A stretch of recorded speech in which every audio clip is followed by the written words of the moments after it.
মধ্যপ্রাচ্যের যুদ্ধের দামামা, মার্কিন ইসরায়েল যৌথ হামলা ইরানে। খুল্লায় ইরানের বিরুদ্ধে যুদ্ধ ঘোষণা করে দিয়েছিলেন মার্কিন প্রেসিডেন্ট ডোনাল্ড ট্রাম্প।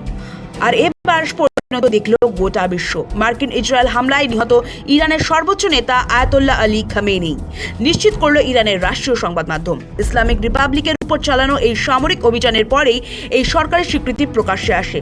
সর্বোচ্চ নেতার মৃত্যুতে 40 দিনের রাষ্ট্রীয় শোক ঘোষণা করেছে ইরান। ইরানের রাষ্ট্রীয় সম্প্রচার মাধ্যমের দাবি, সাম্প্রতিক মার্কিন ইসরায়েলি হামলায় খামেনি প্রাণ হারিয়েছেন।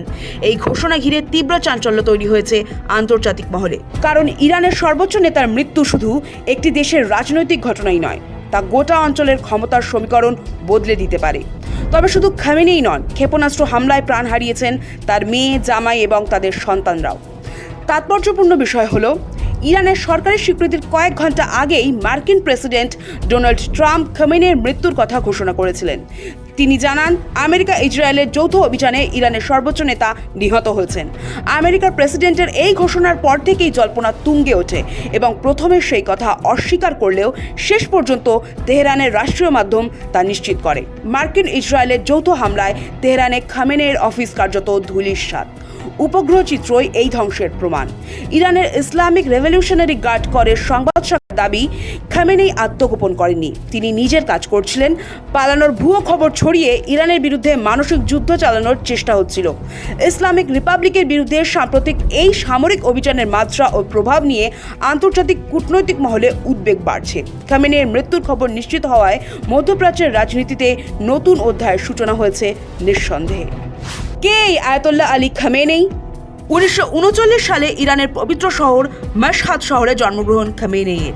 ক্রমশ তৎকালীন সুপ্রিম লিডার আয়াতোল্লাহ রুহুল্লাহ খামেনির ছায়া সঙ্গী হয়ে ওঠেন তিনি।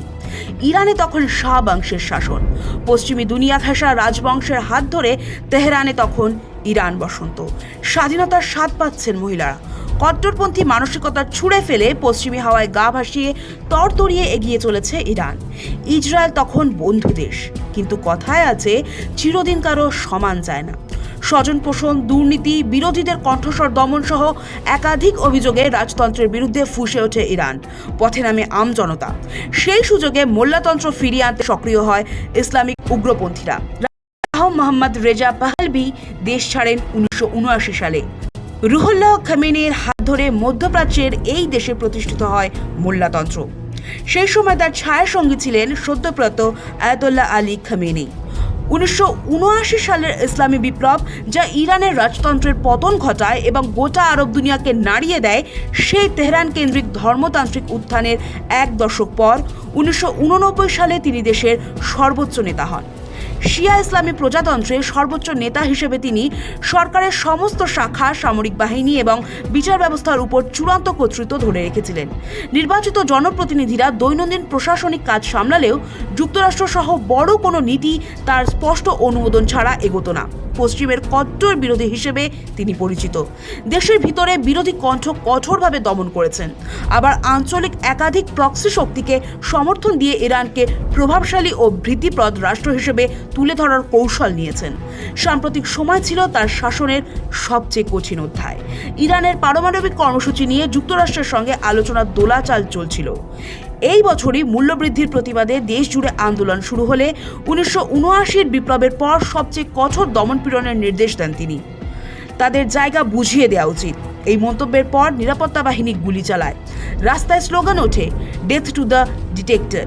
শুধু তাই নয়, গত জুন মাসে ইসরায়েল এবং পরে যুক্তরাষ্ট্রের 12 দিনের বিমান হামলার সময় খামেনিকে গা ঢাকা দিতে হয়। সেই হামলায় তার একাধিক ঘনিষ্ঠ সহযোগী এবং রেভলিউশনারি গার্ড কমান্ডার নিহত হন।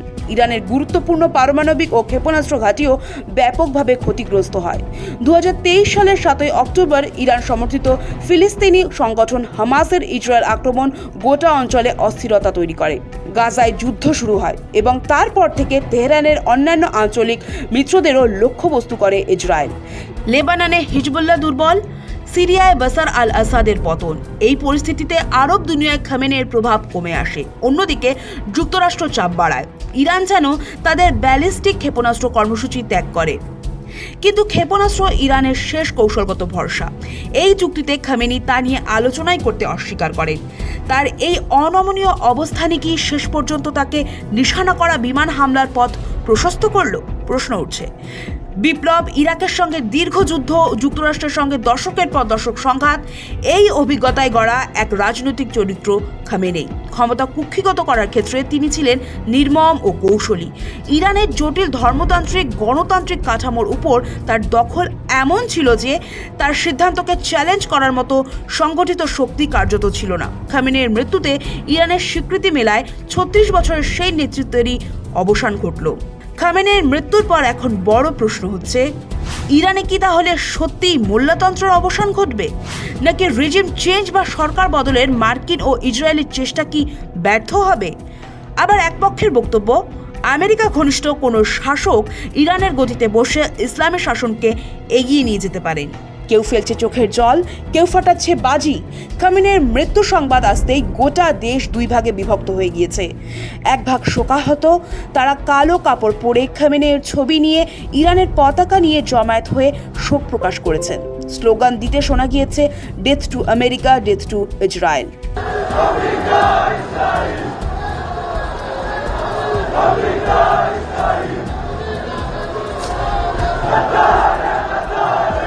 সেখানেই আবার অনেকে প্রকাশ্যে উদযাপন করেছেন খামেনেইর মৃত্যু। কেউ বাজি ফাটিয়েছেন, কেউ কেউ আবার রাস্তায় নেমে উদযাপন করেছেন। অনেকেই স্লোগান দেন, লং লিভ শাহ। কে নেতৃত্ব দেবে জানি, বিস্ফোরক মন্তব্য ট্রাম্পের। ইরানের সর্বোচ্চ নেতা আলী খামেনেই নিহত হওয়ার পর নতুন করে উত্তেজনা ছড়ালো আরব দুনিয়ায়। আর সেই প্রেক্ষাপটে মার্কিন প্রেসিডেন্ট ডোনাল্ড ট্রাম্প করেছেন বিস্ফোরক মন্তব্য। ইরানের পরবর্তী শাসক কে তা তিনি জানেন বলে দাবি করেছেন, কিন্তু কোনোভাবে প্রকাশ করতে চাইলেন না নাম। নেতৃত্বের প্রশ্নে অনিশ্চয়তা। আপাতত একটি অস্থায়ী নেতৃত্ব পরিষদ দেশের শাসনভার সামলাবে যতক্ষণ না নতুন সর্বোচ্চ নেতা নির্বাচিত হচ্ছেন। গোটা প্রক্রিয়া চলবে প্রেসিডেন্ট মাসুদ পেজেশকিয়ান ও বিচার বিভাগের প্রধানের নজরদারিতে। এই অন্তর্বর্তী পরিষদে রয়েছেন ইরানের প্রেসিডেন্ট মাসুদ পেজেশকিয়ান, দেশের বিচার বিভাগের প্রধান এবং প্রভাবশালী গার্জিয়ান কাউন্সিলের এক জুরিস্ট। এই 3 সদস্য মিলেই এই পর্ব তদারক করবেন। এদিকে খামেনেইর মৃত্যুর পরেই আমেরিকা ও ইসরায়েলকে হুঁশিয়ারি দিয়েছে ইরানের ইসলামিক গার্ড। তারা জানিয়েছে, ইতিহাসের সব থেকে ভয়ানক হামলার সম্মুখীন হবে। দখলদার হানাদাররা, মার্কিন সন্ত্রাসবাদীরা কেঁপে উঠবে। ব্যুরো রিপোর্ট, সময়, কলকাতা।